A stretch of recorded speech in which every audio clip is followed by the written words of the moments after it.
Assalamualaikum warahmatullahi wabarakatuh. Perkenalkan kami dari kelompok 4. Kali ini kami akan mempresentasikan tugas besar APA dengan judul Implementasi Singleton Pattern dan Factory Pattern pada DLL. Di mana kelompok 4 ini terdiri dari 4 orang juga. Yang pertama Andi Suryani, Trikrama, M. Fahril, dan saya sendiri Karunia Fitrisa. Nah, berikut adalah penjelasan dari isi dari tugas besar kami. Untuk selanjutnya akan saya serahkan kepada teman saya. Baik, Assalamualaikum warahmatullahi wabarakatuh. Perkenalkan, nama saya Andi Suryani, Stambuk F551-20002. Oke, dalam video kali ini saya akan melanjutkan penjelasan mengenai tugas atau program yang sudah kami buat, yaitu tugas besar mata kuliah API. Nah, di sini saya akan mendemokan terkait program yang sudah dibuat. Di sini untuk pengelolaan data pegawai, yang pertama itu kita bisa menambahkan data pegawainya. Di sini yang pertama kita akan tambah NIP-nya. Misal NIP-nya itu 195566. Kemudian nama pegawai misalnya M. Fahril. Kemudian jenis kelamin pegawainya misalnya laki-laki dan tempat lahirnya misalnya Palu. Kemudian di sini ada tanggal lahir. Jadi silakan kita bisa masukkan tanggal, misalnya Fahril lahir pada tanggal 18 Juni 2022. Kemudian alamatnya si Fahril ini misalnya Towa. Kemudian nomor teleponnya misalnya 0852 4633 2580. Kemudian status pernikahannya misalnya si Fahril ini belum menikah. Kemudian di sini ada agama, misalnya Fahril adalah seorang agama Islam, seorang yang beragama Islam, pendidikan terakhirnya tingkat sarjana. Kemudian golongan pegawai. Di sini kita bisa pilih, di sini ada golongan 1, golongan 2, golongan 3, dan golongan 4. Jadi semisal dari pegawai ini, dia ini merupakan golongan 2. Kemudian lokasi dinas, di sini dimasukkan lokasi dinas dari si Fahril ini. Misal lokasi dinasnya di Birobuli Utara. Nah, di sini kita sisa memasukkan berapa gaji si Fahril ini. Jadi misalnya gaji Fahril ini 5 juta. Nah, setelah semua data yang kita inputkan ini semua yang sudah terisi, kita di sini terdapat button tambah. Jadi semua datanya ini harus terisi. Jadi tidak boleh ada data yang tidak terisi satupun. Jadi kita bisa klik button tambah ini untuk menyimpan data ini pada data grid yang ada di bawah sini. Nah, ada muncul sebuah notifikasi atau pesan box di mana datanya berhasil ditambahkan. Nah, kita klik OK. Jadi data dari Fahril ini sudah masuk di dalam data grid-nya. Kemudian untuk mengetes, misalnya si Fahril ini ingin mengubah atau memperbaiki data yang sudah ia masukkan, di sini kita sisa klik 2 kali. Jadi kita misalnya Fahril itu ingin mengubah NIP-nya menjadi dia menambahkan 1. Nah, sisa kita tekan button ubah ini. Kita sisa memfungsikan button yang sudah dibuat, yaitu button ubah. Nah, jadi di sini ada konfirmasi kembali lagi. Jadi, apakah Anda yakin ingin mengubah data terpilih? Jadi, ketika user atau pengguna ingin mengubah data, maka ada muncul sebuah konfirmasi atau pesan untuk meyakinkan kembali si user itu sendiri. Jadi, kita pilih OK. Berarti kemudian akan muncul sebuah pesan kembali, yaitu data berhasil diubah. Nah, jadi di sini data dari si Fahril ini sudah berubah. Nah, selanjutnya untuk menghapus data. Jadi misalnya user ini ingin menghapus datanya sendiri, jadi kita bisa klik di sini, kemudian kita gunakan button hapus yang sudah dibuat. Nah, jadi kembali lagi untuk menghapus datanya, di sini terdapat pesan konfirmasi untuk meyakinkan user atau pengguna itu apakah akunnya ini atau datanya ini akan benar-benar dihapus. Jadi ada muncul sebuah konfirmasi dengan konfirmasi Anda yakin untuk menghapus data terpilih, jadi kita tekan OK. Nah, maka akan muncul kembali lagi pesan sukses, di mana isi dari pesannya yaitu data berhasil dihapus. Nah, data dari Faril tadi sudah berhasil kita hapus. Nah, kemudian untuk meriset, misalnya kita ingin memperbaiki atau di semua data ini atau di salah satu data ini ada yang salah atau mungkin 2 data atau 3 data. Jadi kita tidak perlu menghapus satu-satu lagi. Jadi kita bisa menggunakan button bisa menggunakan button reset ini atau fungsi reset ini untuk menghapus semua data yang ada di sini agar semua data yang ada di sini itu terhapus dan kita bisa menginputkan data yang baru lagi kita gunakan. Nah, jadi semua datanya ini terhapus secara otomatis. Jadi kita tidak perlu menghapusnya secara satu persatu lagi. Nah, selanjutnya di sini ada button cek tunjangan. Jadi data si pegawai ini atau user bisa mengecek tunjangan yang ia dapatkan nanti. Jadi kita akan masuk. Nah, di sini untuk dicek tunjangan ini sendiri, kita bisa memasukkan NIP yang sudah kita masukkan tadi, misalnya, atau yang ada sebelumnya, misalnya, atau NIP kita. Jadi misalnya NIP-nya yang 19 ini kita mau cek tunjangannya, kemudian dia golongan, misalnya golongan 2, tunjangannya, tunjangan apa saja yang bisa dia dapat, misalnya dia di sini ingin lembur, tunjangan lembur, kemudian fasilitas. Nah, di sini ada fasilitas mobil, motor, rumah, bensin, dan pulsa. Misal dia mendapat fasilitas mobil. Nah, misalnya total tunjangan yang ia dapatkan itu 10 juta.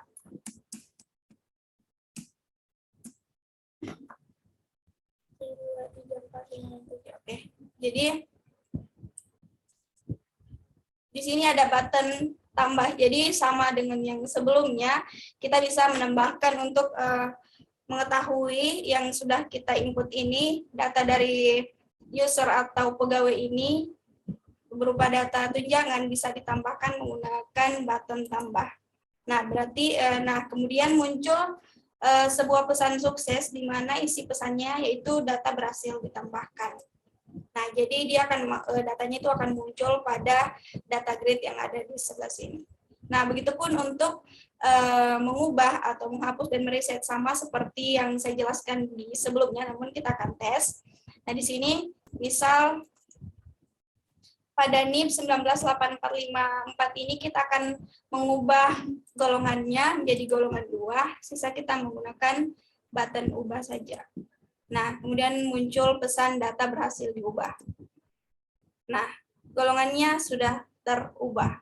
Nah, selanjutnya misalnya kita ingin menghapus data dari NIP, data pegawai dari NIP 198445, kita sisa klik 2 kali, kemudian kita fungsikan button hapus atau fungsi hapus ini.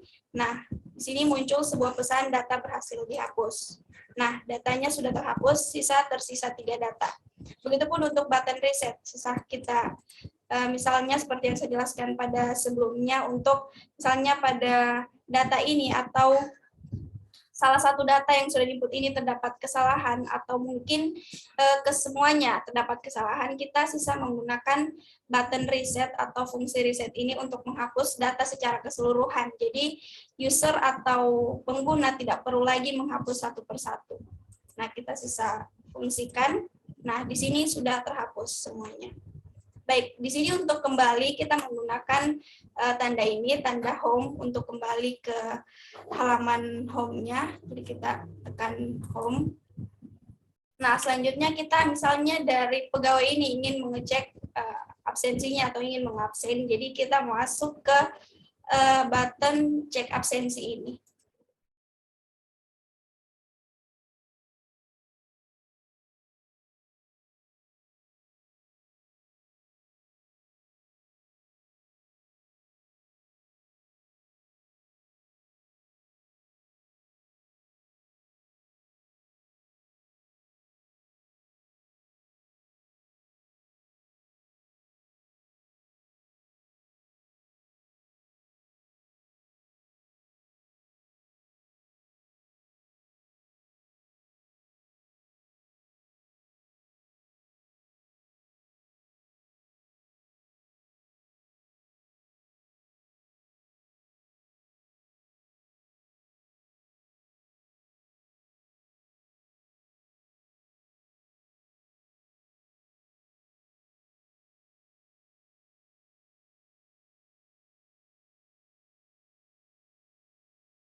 Baik, Assalamualaikum warahmatullahi wabarakatuh.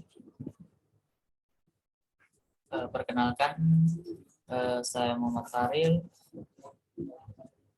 Kali ini saya akan melanjutkan penjelasan dari teman saya yang sebelumnya. Sekarang saya akan melanjutkan untuk menjelaskan bagian dari kelas yang telah kami buat, di mana di sini terdapat public abstract class, di mana ini adalah public abstract class yaitu tunjangan absen, di mana kelas publik ini dibuat untuk menampung semua fungsi yang ada di bawahnya, di mana di sini kita bisa lihat masih terdapat public virtual dataset, get data tunjangan dengan dia return null, karena data-data yang dia return di sini belum ditentukan. Begitu pula dengan data-data yang selanjutnya di sini seperti public virtual dataset, get data absen, public virtual boolean, insert data tunjangan, hingga terdapat fungsi insert, update, dan delete yang menampung berbagai fungsi public virtualnya masing-masing. Nah, selanjutnya di sini terdapat kelas data access object, di mana di sini terdapat kelas internal tunjangan absen DAO atau data access object, di mana di sini terdapat fungsi untuk menampung atau membaca database atau server dari MySQL yang telah dipilih, di mana di sini terdapat fungsi penghubungan dan juga fungsi untuk get datanya. Di sini terdapat private dataset, get data tunjangan, di mana fungsi ini akan dapat diakses oleh kelas pemegangnya, yaitu tunjangan absen DAO. Di sini terdapat fungsi dataset yang diinisialisasikan sebagai DS, lalu koneksinya dibuka, lalu sehingga dilanjutkan seperti pada tugas sebelumnya, mempunyai sintaks seperti ini. Begitu pula dengan pada private dataset get data absen, di mana yang sebelumnya adalah get data tunjangan, di sini sekarang adalah get data absen, yang memiliki query atau perintah program yang kurang lebih sama, hanya saja memiliki target yang berbeda, yaitu tunjangan dan juga absen. Selanjutnya itu terdapat fungsi insert data pada public atau internal kelasnya ini, internal kelas DAO ini terdapat juga fungsi insert data, di mana terdapat private boolean insert data tunjangan, di mana di sini diinisialisasikan atau dibuatkan nama baru atau variabel baru untuk nantinya digunakan sesuai dengan keperluan, di mana di sini insert data tunjangan yang diperlukan adalah ID tunjangan, NIP, golongan, dan sebagainya. Namun untuk penginisialisasian ini diperlukan tipe data yang diletakkan pada bagian depan setiap variabel tersebut, lalu dilanjutkan pada bagian query-nya, yaitu terdapat jika boolean statusnya false, maka ini adalah penentu bahwa boolean statusnya itu ditentukan sebagai dengan false. Lalu dilanjutkan dengan beberapa query seperti yang sebelumnya. Pada query ini digunakanlah penginisialisasian yang sebelumnya telah ditentukan untuk digunakan di sini. Dapat kita lihat di sini terdapat ID tunjangan, NIP, golongan, tunjangan pegawai, fasilitas, total, dan seperti yang telah sebelumnya diinisialisasikan. Statusnya kita terus, lalu kita lanjutkan lagi. Pada private boolean insert data absen sama seperti sebelumnya, ini juga seperti pada tugas sebelumnya, begitu pula dengan update data dan juga delete data. Hingga selanjutnya itu ambil data. Nah, di sini terdapat public dataset get tunjangan. Fungsi ini adalah sebagai pattern atau untuk melakukan pemanggilan, di mana public dataset get tunjangan ini adalah sebuah penginisialisasian di mana kita membuat variabel baru atau fungsi kelas baru di mana get tunjangan ini akan mereturn nilai dari get data tunjangan. Nah, get data tunjangan ini berasal dari mana? Sebelumnya dapat kita lihat pada fungsi sebelumnya, yaitu get data tunjangan. Nah, ini sebelumnya kan ini hanya bersifat private sehingga dapat diakses hanya oleh internal dari pemiliknya sendiri. Namun setelah itu pada bagian ini kita buatlah penginisialisasian kelas baru, yaitu public dataset get tunjangan untuk mereturn get data tunjangan itu agar selanjutnya dapat diakses secara publik, atau dan kata lain tidak hanya dapat diakses oleh pemegang kelas itu sendiri. Begitu pula dengan insert data, di mana di sini public boolean insert tunjangan kita buat lagi dengan penginisialisasian seperti sebelumnya. Dapat kita lihat di sini dia juga mereturn nilai dari insert data tunjangan, yaitu fungsi yang sebelumnya telah dibuat di atas. Begitu pula dengan update data, delete data, di mana di sini juga terdapat penginisialisasian sebagai kelas public boolean, delete data tunjangan, string dan nip. String ini adalah tipe datanya dan nip ini adalah penginisialisasiannya atau nama variabel barunya. Lalu dia mereturn nilai nip dari delete data tunjangan yang sebelumnya telah dibuat. Baik, selanjutnya kita masuk pada bagian kelas tunjangan, di mana kelas tunjangan ini kita lakukan implement dengan kelas tunjangan absen. Nah, tunjangan absen ini adalah fungsi atau kelas yang sebelumnya telah kita buat di atas, di mana dia adalah internal kelas yang menampung semua fungsi-fungsi yang sebelumnya telah dijelaskan, di mana terdapat insert data, update data, delete data, dan sebagainya. Nah, pada pengimplementasian ini atau implement ini adalah terdapat mengandung tunjangan absen DAO yang kita buatkan inisialisasi baru sebagai DAO berdasarkan tunjangan absen DAO. Nah, di sini terdapat lagi public override, di mana berdasarkan dataset get data tunjangan, fungsi get data tunjangan, di mana dia mereturn DAO ini, mereturn tunjangan absen DAO, yaitu get tunjangannya. Nah, get tunjangan itu adalah fungsi yang sebelumnya telah dibuat juga di atas.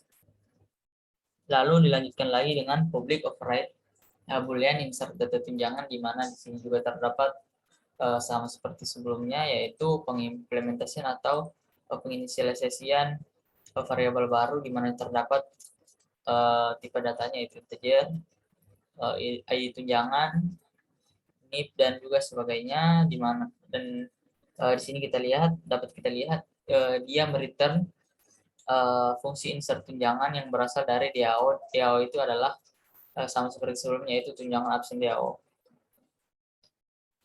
Begitu pula dengan public override boolean dan juga public override delete data tunjangan dan juga update data tunjangan. Dan di sini yang terakhir adalah terdapat kelas absen yang diimplementkan dengan tunjangan absen. Sama juga seperti sebelumnya, di sini dilakukan penginisialisasian baru, yaitu DAO berdasarkan tunjangan absen DAO, lalu dideklarasikan public override dataset get data absen yang mereturn DAO get data absen, dan seterusnya sama seperti sebelumnya, public override boolean yang mereturn insert data absen, dan juga public override boolean update data absen yang mereturn update absen, hingga yang terakhir yaitu public override boolean delete data absen yang mengambil ID absen dengan tipe data string yang mereturn DAO delete data absen, yaitu ID absennya. Nah, ya cukup sekian dari saya dalam penjelasan file core.js. Selanjutnya akan dilanjutkan oleh teman saya. Terima kasih.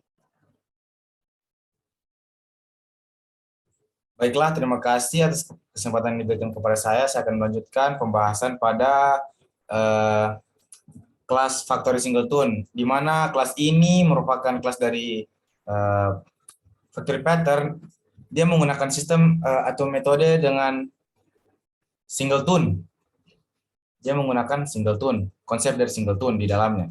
Nah, di sini terdapat, kita buat dulu, yaitu private integer, yaitu value dengan nama value. Kemudian kita buat variabel private integer juga, jumlah objek. Kemudian di sini ada private static dengan nama factory singleton, diambil dari factory singleton, diberikan nama DAO. Kemudian new factory singleton ini merupakan objek dengan static. Nah, kemudian di sini terdapat private factory singleton. Nah, di mana dalamnya ini terdapat console write line untuk menampilkan objek telah dibuat, string objek telah dibuat, kemudian jumlah objek increment ditambahkan. Di ini sebenarnya untuk mengecek dia berapa kali dibuat itu objeknya. Karena singleton itu hanya mengizinkan untuk satu kali membuat objek, maka ini untuk mengecek apakah dia benar cuma satu kali dibuat atau bisa lebih. Kemudian di sini terdapat public static factory singleton get object. Nah, di sini returnnya itu DAO. Di sini karena ini menggunakan konsepnya singleton, jadi tidak langsung bisa untuk mengakses dari kelas ini. Cara untuk mengaksesnya karena di sini di set private, sini jadi setnya private. Jadi untuk bisa mengeksekusi dari kelas ini, kita buat satu kelas, satu fungsi dengan public static, dia bukan static. Nah, yang mana static itu kalau tidak salah dia langsung berhubungan dengan kelasnya, dia tidak bisa jadi objek. Kemudian di sini kita beri nama get object. Nah, ini fungsinya untuk mendapatkan return dari factory singleton yang ini, objek ini, return DAO. Kan di sini diberi nama DAO. Kemudian di sini terdapat kelas public tunjangan absen, yang mana tunjangan absen ini diambil dari kelas yang ada di sini di file lain, yaitu tunjangan absen di kelas lain yang diambil dari kelas abstraknya. Nah, untuk itu dikasih nama tunjangan absen, kemudian kita kasih nama tunjangan absen, tunjangan huruf kecil, absennya huruf besar, huruf awalnya hanya huruf besar, tunjangan absen dengan parameter string pilihan. Karena returnnya nanti yaitu string, yang akan diterima adalah string, maka kita pakai sini variabel pilihan dengan tipe string. Nah, dalam fungsi ini terdapat kondisi di mana jika pilihan atau yang apa yang dipilih oleh klien itu sama dengan 0, maka return 0. Jika tidak, kemudian yang dipilih itu adalah tunjangan, dia ketik ada tunjangan, dia pilih pada tunjangan absen ini, dia pilih tunjangan, maka return new tunjangan. Yang mana yang di return tunjangan ini dari kelas yang sebelah ini, dari tunjangan yang ini. Nah, kelas tunjangan yang ini, yang implement dari tunjangan absen. Isinya ada get data, update, insert data. Dia bisa mengakses ini semua. Kemudian jika tidak dia pilih ini, kemudian dia pilih yang absen, dia ketik absen. Pada tunjangan absen ini, dia ketik absen. Nah, yang akan di-return ada new absen. Yang mana new absen juga ada berada di file yang ini, yaitu kelas absen, implement tunjangan absen. Nah, isinya juga bisa get data, insert, update, dan delete. Dia bisa akses itu. Kemudian ini public set value, di sini set value-nya, this value sama dengan x, integer x. Untuk set value-nya, get value-nya, kemudian public string, get value. Untuk mendapatkan value dari sini, diambilnya string x, jumlah, ini jumlah objek yang dibuat dari sini tadi, jumlah objeknya, dilihat nilainya ini. Sebenarnya ini untuk mengecek apakah objeknya dibuat berapa kali. Karena singleton hanya dapat membuat objek satu kali, jadi ini untuk mengatur objeknya bisa dibuat satu kali. Untuk mengecek saja sebenarnya. Kemudian setelah ini, setelah objek kelas ini dibuat, factory singleton, kita berikan nama factory singleton. Nah, kemudian untuk memanggil pada klien, aplikasi klien, caranya seperti ini. Kita buka aplikasi klien, kemudian di sini factory singleton, kita buat satu kali objeknya. Kita buat satu kali objeknya. Factory singleton yang diambil dari ini, factory singleton. Kemudian kita kasih nama CRUD, kemudian factory singleton get object. Yang mana factory singletonnya itu yang ini factory singleton, dari sini kita ambil get objeknya. Nah, ini merupakan jalan untuk bisa mengakses kelas ini, karena kelas ini private. Ini private. Nah, di setnya private. Jadi kita tidak bisa langsung akses. Jadi caranya kita buat factory get object ini untuk bisa diakses ini kelas. Nah, kita buat objeknya, kita ambil dari get object ini supaya kita bisa mengakses kelas yang tadi. Kemudian pada absen pegawai ini untuk menggunakannya kita buat tunjangan absen, yang mana kita ambil dari sini tunjangan absen data, kita kasihkan nama data, tunjangan absen data, kita ambil isinya itu yaitu CRUD. Nah, CRUD tadi kan merupakan objek dari ini factory singleton dari kelas ini. Nah, yang dia mau akses yaitu tunjangan absen. Isinya tunjangan absen yang ini, dia minta parameternya apa? Nah, karena di sini dia minta parameternya absen, ini untuk tabel absen. Tabel absen, yang ini untuk tabel tunjangan. Yang pertama dijelaskan yaitu tabel absen. Nah, tabel absen, karena dia minta parameternya absen, berarti yang dia jalankan yang ini, pilihan ini. Yang ini dijalankan, return new, karena yang memenuhi adalah pilihannya yaitu absen. Maka yang dia return yaitu new absen. Yang mana new absen ini ya dia return dari ini.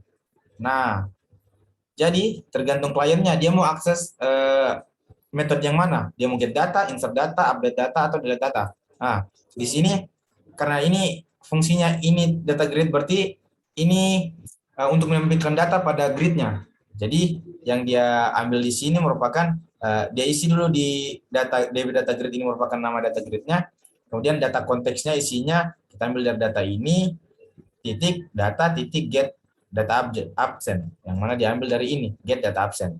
Isinya ada di atas sini prosesnya. Nah, kemudian ini untuk menampilkan datanya. Nah, sama juga dengan untuk insert data. Dia menggunakan ini. Setelah kondisi-kondisi di atas ini selesai dieksekusi, maksudnya dicek.